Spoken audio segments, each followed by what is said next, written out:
guess that's kind of the point of it, saying, hey, do that. Yeah. I don't think it's got anything to do with that.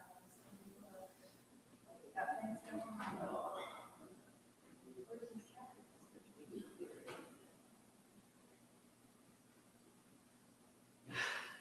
About that time.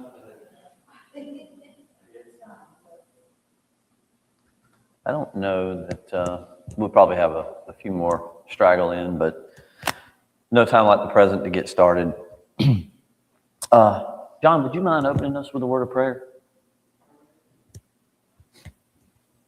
Dear Father, we thank you for this day that we together again.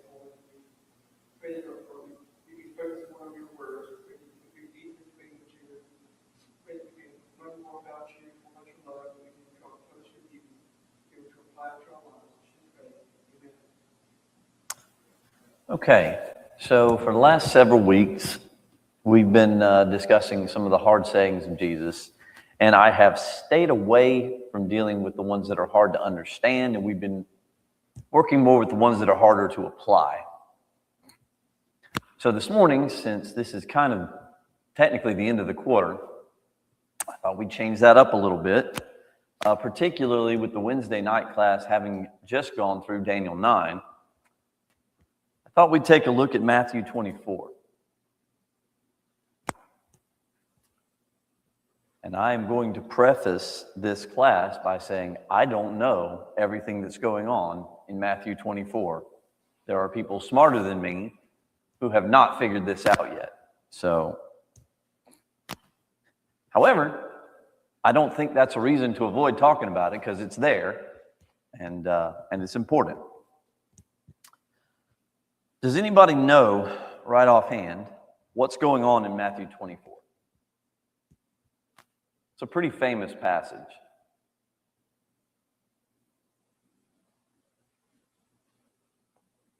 Well, it starts with Jesus and his disciples leaving the Holy Jerusalem these days. They're showing him around, they're saying, oh, look at the temple, it's an amazing building. And then he starts the conversation by saying, do you not see all these things? Truly I say to you, not one stone will be left here upon another, and will not be thrown down. So, he's at the temple. They're admiring the temple, and he tells his disciples what's going to happen. And particularly, and the reason I mentioned Daniel 9 is because Daniel 9 deals, at least in part, with the events that Jesus is describing here. And he even references Daniel 9 later on in chapter 24. But yes, Jesus makes a prophecy here, which is interesting because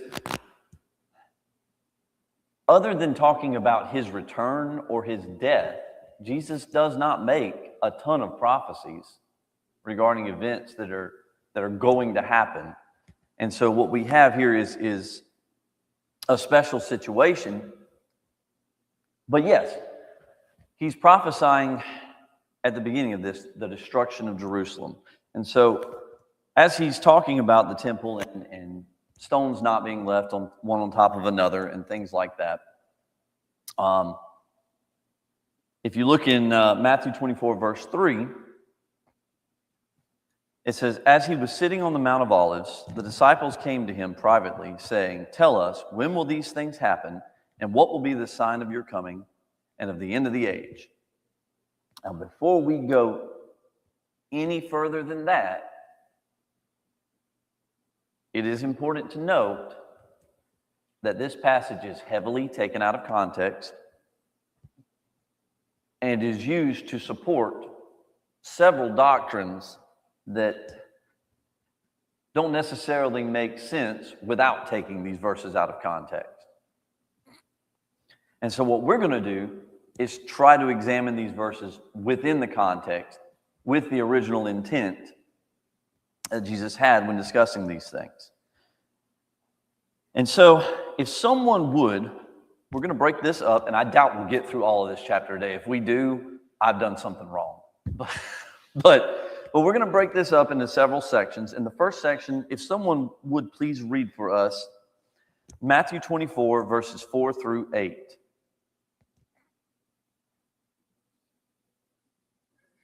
And Jesus answered and said unto them, Take heed, for no one deceives you. Take heed that no one deceives you. For many will come in my name, saying, I am the Christ, and will deceive many. And you will hear of wars and rumors of wars.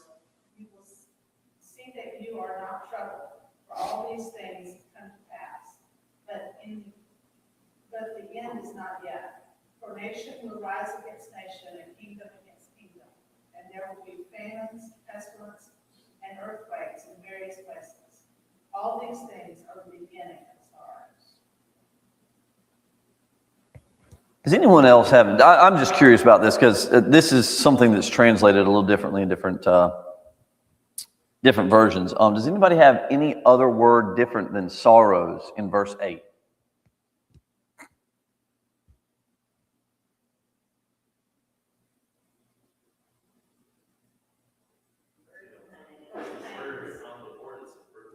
Birth pains. Is it not really? Yeah, well, okay. I should really look behind me every once in a while. No, I just thought that was an interesting translation of that because I don't think it's the same word in Greek that translates both birth pangs and sorrows. There's no question that in birth pangs there's definitely sorrow, but it was just interesting to me that there was such a drastic difference in translation there. And I'll be honest, I did not look at the Greek before going through this. But anyway, this is a passage. Has anyone ever heard this before? There are some key phrases here that I feel like get thrown around a lot. Does anybody recognize anything in this passage that you've heard before, maybe when talking to somebody, anything like that? Well, every time there is a big war somewhere in the world, someone always tends to bring up verse 7. That nation will rise against nation, kingdom against kingdom, and they'll say, oh, it's a sign of the end times because we have this big war. Yeah, I love the vagueness of this passage. So this is the difference between Matthew 24 and Daniel 9, right? And Daniel 9 is extremely specific, right? Like you can get very close to the day by using Daniel 9 and then comparing it to the events that happen. Like, hindsight's 20/20. You can compare it to the events that happen and say, okay, this is very specific. Matthew 24, not so much, right? So you have generic phrases like, you will be hearing of wars and rumors of wars. Well, if you've paid attention to any amount of history ever, that's always happened, right? There are always wars and rumors of wars. And matter of fact, this particular verse has been used over and over again for centuries to describe the end times. Every new generation almost will take this verse and say, well, we've got a new war going on. I'm surprised. I really haven't heard it yet with what's going on in the Middle East. But you tend to hear it every time there's a new war. That wars and rumors of wars, kingdoms against kingdoms, nations against nations. We're here. And the funny thing is, verse 6 is saying the opposite of what people usually use it. Yeah, it is. It's saying you're going to hear about wars, you're going to hear rumors of wars, and that's not the sign that the end is near. Right, and that this whole passage is kind of that. He doesn't say that these things aren't going to happen. Matter of fact, he acknowledges that these things are going to happen, and he says, but this is merely the beginning. So if you take this whole passage and you look at it, eventually it comes to the abomination of desolation. And we recognize that this is the destruction of the temple that's referenced in Daniel 9. And so if you take that as the linchpin of this whole passage, then you cannot take this passage to mean things that happen after that, because it's literally referenced before this happens. And so you have to really take the passage out of sync and look at it, as if it's jumping around different events rather than following a timeline if you want to make that work. But like I said, I don't want to just sit up here debunking, other theories. I want to look at, what is the purpose of this initial blurb here, right? And it's that don't be misled. These things are going to happen. Particularly this first part where it says, I am the Christ. This was a common thing going on during Christ's lifetime, the events leading up to Christ and shortly after Christ. In particular, not to say that we still don't have people today claiming to be the Christ, right? That happens regularly, usually followed by some kind of violent mass murder or something like that, which is just bizarre. But, but at this particular time, it happened a lot. As a matter of fact, it's mentioned when the leaders of the temple are discussing what they're going to do about Jesus. These other quote-unquote messiahs are mentioned. Why was this happening at this time period?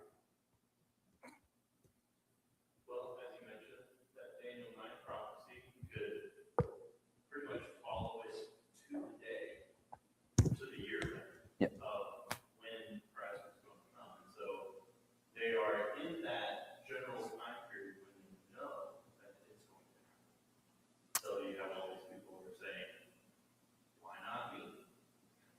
The interesting thing about that is they knew it was supposed to happen.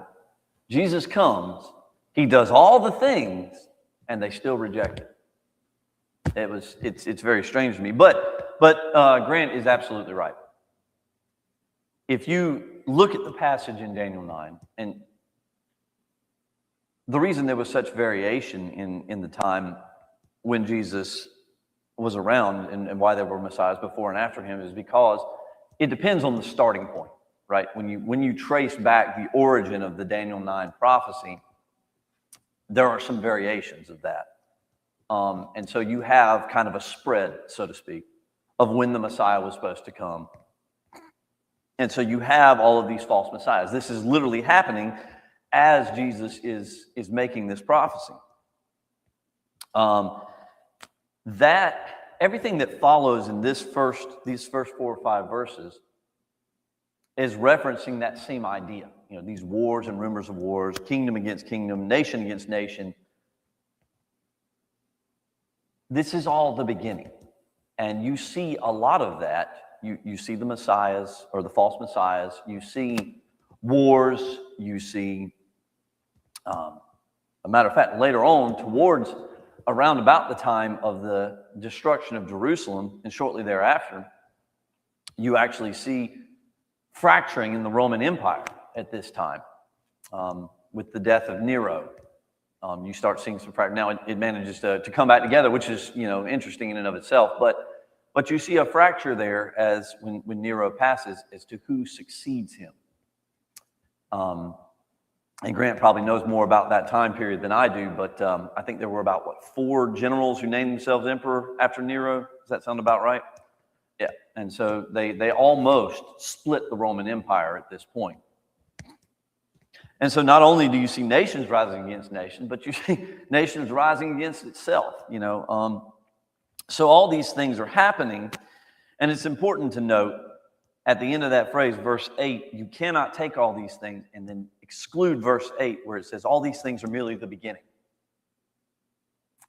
Well, the beginning of what?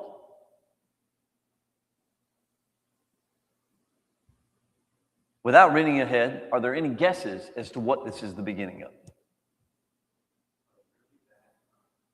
Well, that's fair. It's funny you should mention that.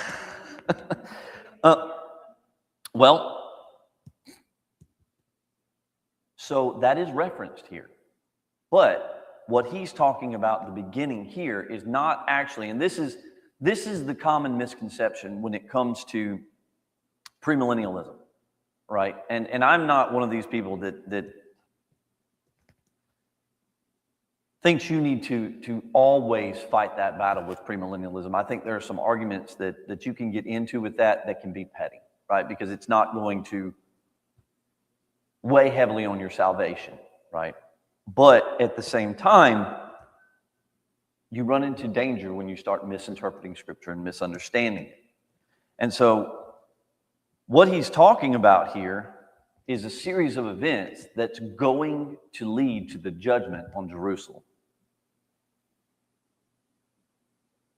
So if someone would, as we move forward, please read verses 9 through 14.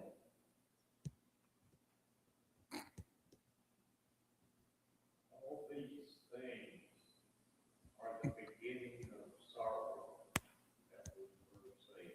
Yes, sir. When they will deliver you up to the tribulation and kill you, you will be hated by all nations for my name's sake. And then many will be offended, will be betray one another, and will hate one another. Then many false prophets will rise up and deceive many. And because lawlessness will abound, the love of many will grow cold. But he who endures to the end shall be saved. And this gospel of the kingdom will be preached in all the world as a witness to all the nations, and then the end will come. Okay. So now we have the beginning of a timeline forming that we can actually check some of the events. First of all, Jesus addresses two groups almost simultaneously in this prophecy. And it is very important to decide when Jesus is speaking to whom. Because you can build a doctrine for, well, I'll just go ahead and say, you can build a doctrine for Zionism, if anyone knows what that is. It's the idea of the second coming and the setting up of the earthly kingdom and the rebuilding of the temple, and the Jews will be restored as God's chosen people. If you don't know who Jesus is talking to at this point in Matthew 24, it is easy to build that doctrine. So who is Jesus addressing specifically in verses 9 through 14?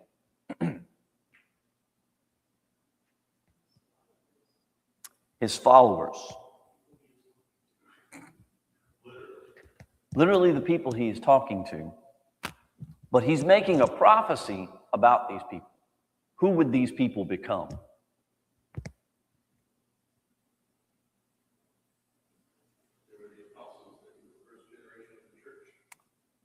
Christians. It's important to note that. Now, at this time and up until the destruction of the temple in Jerusalem, the majority of Christians would also have been Jewish. That's important to note as well, but we're going to get to that. But right now, what he's prophesying, who does it apply to? Christians. It's important to note that. Okay? So now let's go through some of these things. Let's start in verse 9 and let's talk about this tribulation. Does this word ring any bells for anybody? Is this a familiar description? Right. Let's talk about that for a second. What is the Great Tribulation when referred to in premillennialism? And it gets pretty specific if you've ever studied that doctrine. It gets, pretty specific exactly what this is.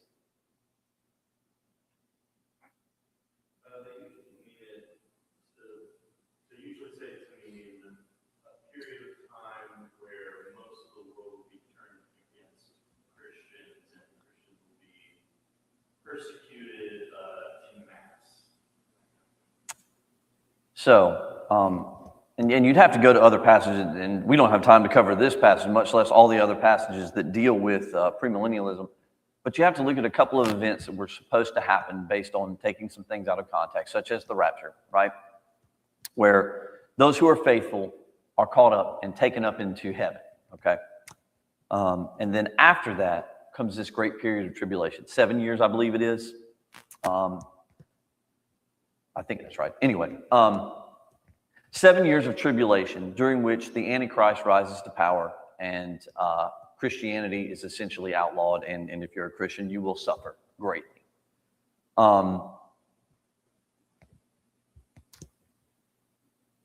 That's not what's being referred to here. Now, there are 2 tribulations mentioned in 24, and we've only gotten to one of them so far. But at the very least, if you look at the verse before, this is just the beginning. And then after that beginning, they will deliver to you tribulation. It does not seem to me that there is a long period of time between the beginning of these birth pangs with wars and nations rising against nation and false prophets and false messiahs. All this is happening. It's literally happening as Jesus is making this prophecy, and shortly thereafter. It continues to happen for the next 40 years, for those of you who are paying attention in Daniel 9. But it continues to happen. And then there is this tribulation. And it does not seem to indicate that this is going to happen 2,000 years down the road or more, right? It seems like this is going to happen shortly after. So you've got this tribulation, and you've got these people are going to be killed, and you're going to be hated by all nations because of my name. Let's deal with that. Was Christianity well received in the first century? So let's start there, okay? You don't need to stretch this to where, okay, somewhere down the line, Christians are going to go through a really bad time. If you want to know about a bad time for Christians, I want you to look about 67, 68 AD when Nero burns Rome to the ground and blames the Christians for it. I want you to look at some of the things that Christians were going through at this time. And he was not the only one who had this mentality towards Christians. Christianity wasn't outlawed, but it was not a good thing to be a Christian under Nero's Rome, I can assure you. They were being murdered, and they weren't just being murdered. They were being tortured in grotesque ways. I mean, everybody hears about, the Roman crucifixion. Obviously, that was a big thing. Christ was crucified. But that was not the only thing. You had Christians being burned alive. You had Christians being fed to wild animals. Just any number of things that a depraved mind can come up with. And so you have a period of time right then, shortly after the death of Christ. You see Christians being spread in Acts 2. And then by the time you get to some of Paul's later epistles, you see Christians being scattered, Christians being hunted, Christians being tortured, Christians being persecuted, right? And it's not a very long period of time. We're talking 30 years after Christ, because several of Paul's later epistles are written in the 60s AD. So it's important to note that, first of all. Any comments or questions regarding that? Where you mentioned that they would be hated by all nations. Yes. The apostles died all over. They did. Like they did not just, they weren't even just limited to the Roman Empire. And famously, Thomas, who went all the way to India, where he Yes. died in the place that is now called Chennai, Mm-hmm. which I believe there's a church there that the Parkway congregation sends support to. The preacher there, his name's David.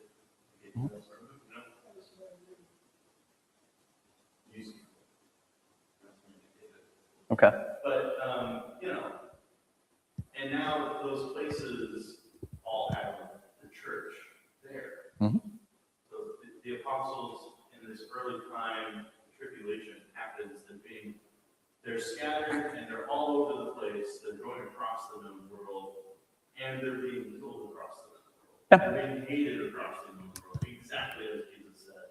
And it's not just the nations that are in the Roman Empire, but it is literally like all the nations.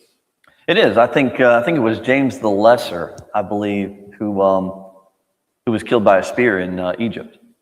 I think it was. Again, this is all, historical stuff. You can trace this back to, and you can. I think some of the apostles, it's a little more difficult to trace the exact circumstances of your death. But like Peter, for example, by tradition, Peter was crucified, upside down, right? But historically, you can trace the death of several of the apostles all over the world. And if you look at some of the verses that discuss the apostles and Christians being scattered, this was done intentionally. Like in Acts, for example, when it talks about, them being scattered after the church is formed in Jerusalem, they were very comfortable in Jerusalem. There were a lot of Christians in Jerusalem. It was a very good time for Christians, but the gospel wasn't being spread effectively at that point in time. And so you have this tribulation that comes about that spreads Christians out and spreads Christianity. So it was good for the cause, not necessarily good for the people who were involved in it. And but yes, hated by all nations. As a matter of fact, and I'm not sure about, I think it happens more than once, and I'm not sure, but I think one of them was right around 100 AD or something like that, where the Roman Empire actually outlaws Christianity. But I know later on, in about 312, something like that, it is outlawed. And they hunt them down. They destroy the churches. They burn them down.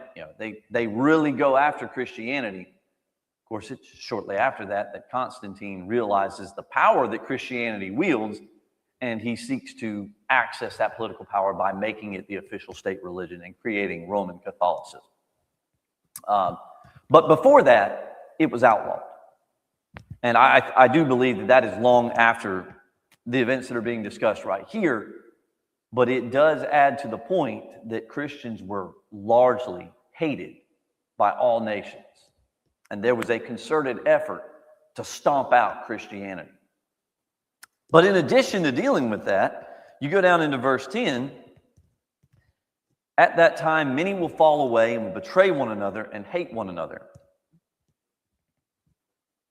Now, this is interesting. So all we have are, some of the historical texts. You've got writers like Josephus and things like that who will address this from a historical standpoint.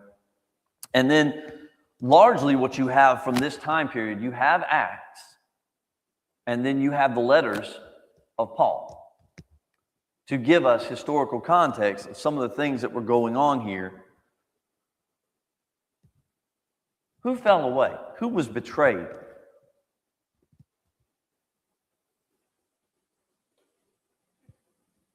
Well, yeah, they were, but like who?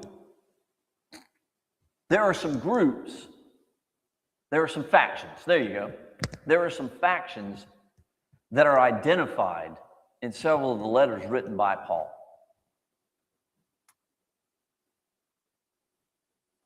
You can't really say you have the rise of Gnosticism because that came later, but you have something called proto-Gnosticism. Right? You have the beginnings of this idea of a different version of Christianity, to the point where it debates Christ actually being a physical earthly being. And you have this belief that's discussed at length in at least one of Paul's epistles. And so you have, by context clues, you can see that you start to see the rise of this proto-Gnosticism, which gave way later on to Gnosticism. So you have a faction there that is different from traditional Christianity. Yes? Also have, he addresses it in Galatians. You have the Judaizers. I was going to get there, yes. And at the end of that book, he does sort of peel the curtain back and reveal the fact that they were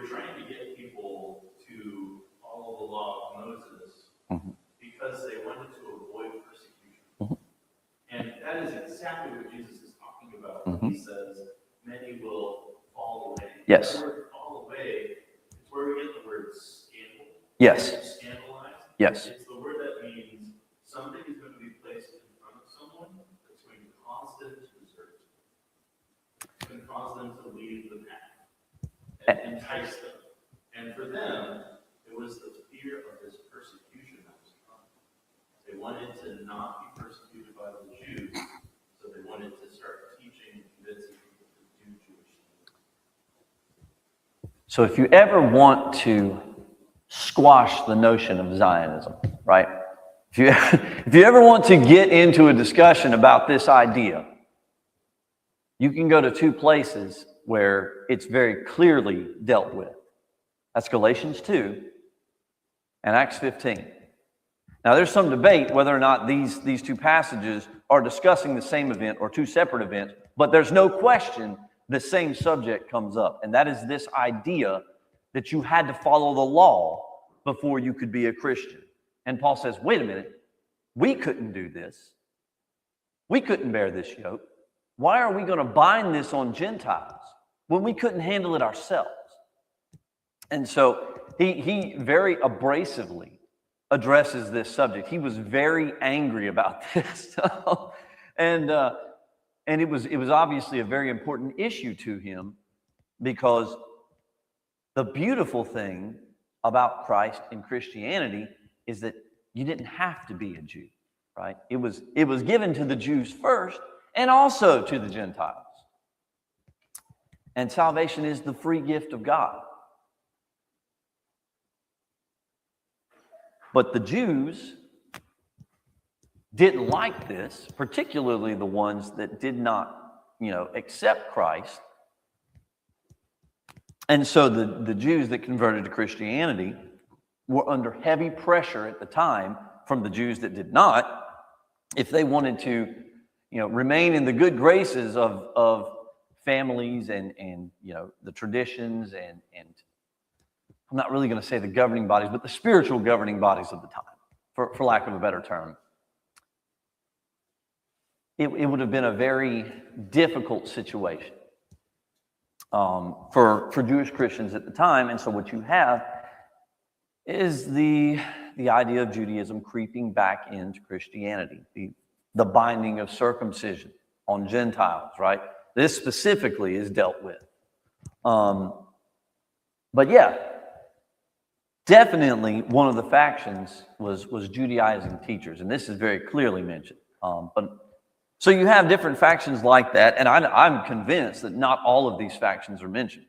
I think that the ones that are relevant to the message that Paul is trying to bring. But you also have, from the Hebrew writer, a very clear warning, right? If you ever want to have a shiver go up your spine, we go to Hebrews 10, I think it's about 24, where it talks about not forsaking the assembly, right? How often do you go and read after that? Because that passage after that is very sobering, where it deals with, if you know the truth and then you turn away from it, there's no longer a sacrifice for sin. And my understanding is that this is largely referring to Jewish Christians who went back to Judaism. That doesn't mean that the warning doesn't apply to us, but it was written with a specific intent. And that is my understanding, is that is the intent. And it's a very dire warning, right? And something that we need to take seriously. But yeah, so you have this time, many will fall away and betray one another and hate one another, and many false prophets will arise. Very easy to say that this is still going on today, 100%. But if you look at everything in the context, it seems to be that this is referring to the time period between where Christ died and the church was established, and then some kind of cataclysmic event, wink, wink, nod, nod, that happens shortly there in the future. But something else happens here that's actually positive. We go through all this, lawlessness is increased. Most people's love will grow cold. If you want another reference to that, you can look at the church of Ephesus. who'd left their first love, and then was it Laodicea, who was lukewarm, right? Laodicea was lukewarm? Yeah. So you have the references to these churches in Revelation, chapters 2 and 3. It's obvious that by the time Revelation was written, you can see the fulfillment of this. People's love growing cold, lawlessness is increased. But what you also have is verse 14. This gospel of the kingdom shall be preached in the whole world as a testimony to all the nations, and then the end will come. I believe it's Colossians 1, somewhere around verse 23, I think it is. Paul makes the claim that the gospel has been preached to every creature under heaven. And I don't remember exactly when Colossians was written, but I know it's within 10 years of the destruction of Jerusalem. And so this literally happens. We see the prophecy here, and it literally happens within 40 years of this prophecy being made. So, you can start to see, you have to look for the events, but you can start to see some of this prophecy and how it was fulfilled if you just do a little digging. Any comments or questions so far?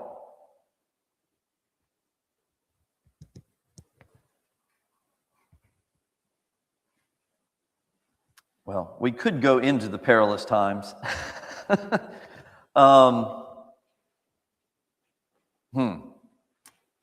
But that's going to put us over, and it's already almost 10 after. So I'll tell you what, rather than dig into that, we're going to go ahead and break, and we'll finish this up next. Not next week, but the week after. Yep. Okay, great. Thank you.